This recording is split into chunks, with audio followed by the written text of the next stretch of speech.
Hi, welcome to my kitchen. I would like to share a recipe that I developed for a 12-inch chocolate chip cookie baked in a pizza pan. This cookie is quick, easy, and so fun to make. It can be decorated for any holiday.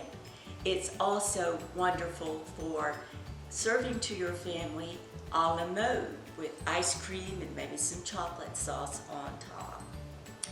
I'm Joyce, and it's time to cook. The first part of the prep is our dry ingredients. That includes 1 cup of all-purpose flour. Fill the cup to overflowing. Take your straight edge spatula, hold it like a knife, chop, chop, level.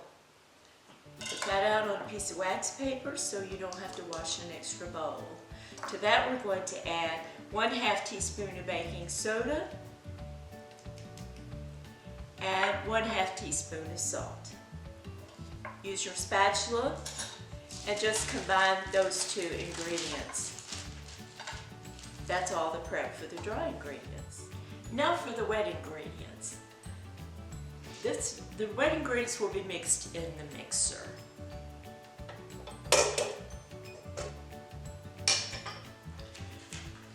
One stick of butter, which is equivalent to 1/2 cup.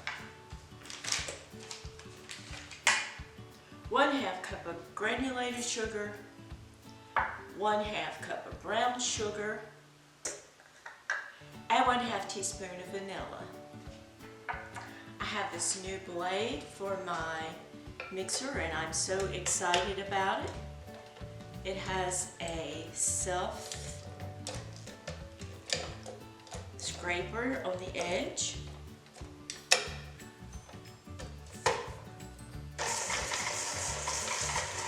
This is going to start first on low and then I'm going to increase the speed and I'm going to beat it until it's light and fluffy. I want you to see how nice and smooth that is. I love this beater blade. Next I'm going to add 1 egg. That's a large egg. And I'm going to beat that until it's combined. The last step is to slowly combine the dry ingredients with the wet ingredients. And with the wax paper, you just make a little funnel and slowly add it in. Low speed. Speed it up just a bit.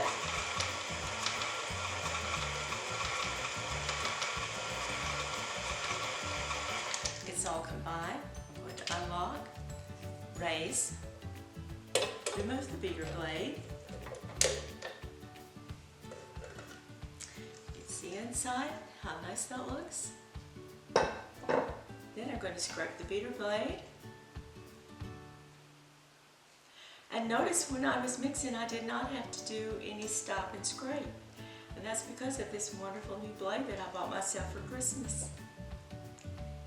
Highly recommend it. It is manufactured by KitchenAid.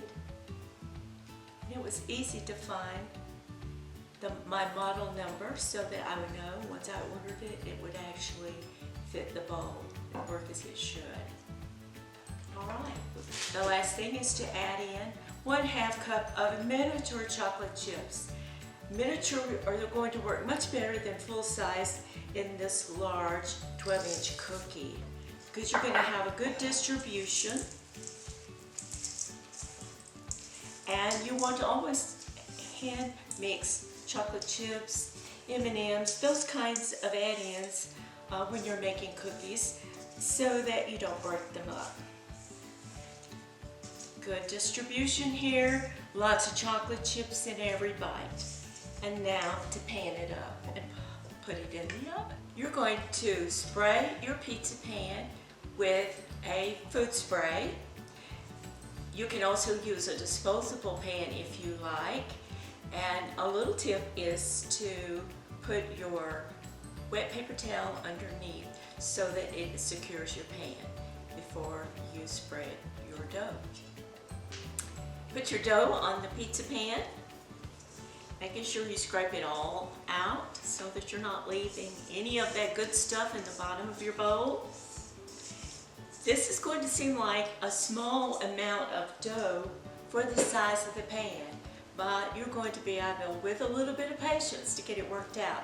So what you want to do is just spread it evenly to the edges from the center, and if it sticks to your spatula, you take your finger and push it off. And what I like to do is keep the rounded end of my spatula towards the edge, and then just smooth and spread as you go until it's all to the edges and it's evenly filled.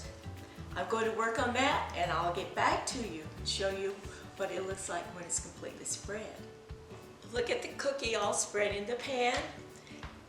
I was able to get it out to the sides. Patience, please. Patience is a virtue. And when you get it spread evenly, it will not be too thick in the middle. It's going to go in a 375-degree oven for 10 to 13 minutes, depending on whether you like a more crunchy or a more chewy cookie. Should be set up on the edges. It might still look just a little bit soft in the middle, but when it sits on the rack to cool, it's going to continue to bake a little bit. So remember, keep a close eye on the time. Middle rack. Set your timer for the lowest number, and then check it to see how it looks at that point. My timer went off at 10 minutes, and I gave it an extra 3 minutes, and it looks perfect. I want you to see.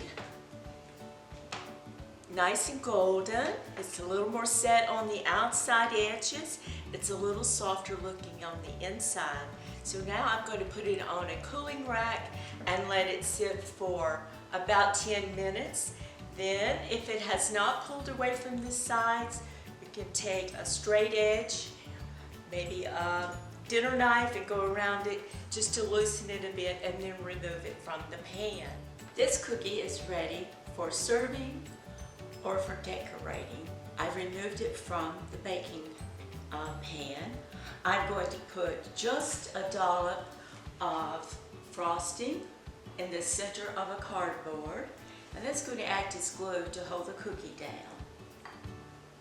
Pick up the cookie, keep your hand underneath to support it, put it right down, and center onto the cardboard. For the 12-inch cookie, I have purchased a 14-inch cake ring. Center a paper heart pattern on the cookie. Use a paring knife and lightly score around the edges of the pattern so that you have a guide for piping the cookie.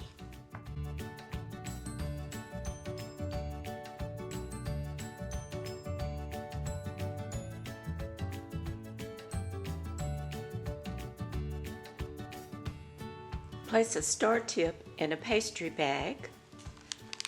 Turn the bag down over a glass and fill 2/3 full with frosting. To close the piping bag, use what we call the diaper fold. Fold over right side, left side. Fold down 2 or 3 turns. Right hand over the top. Left hand is for guiding the bag. And what I'm going to do is pipe holding the bag straight up, following my outline. Press, stop, lift. Press, stop, lift. Making an outline all the way around, and then I'm going to go back and fill the center.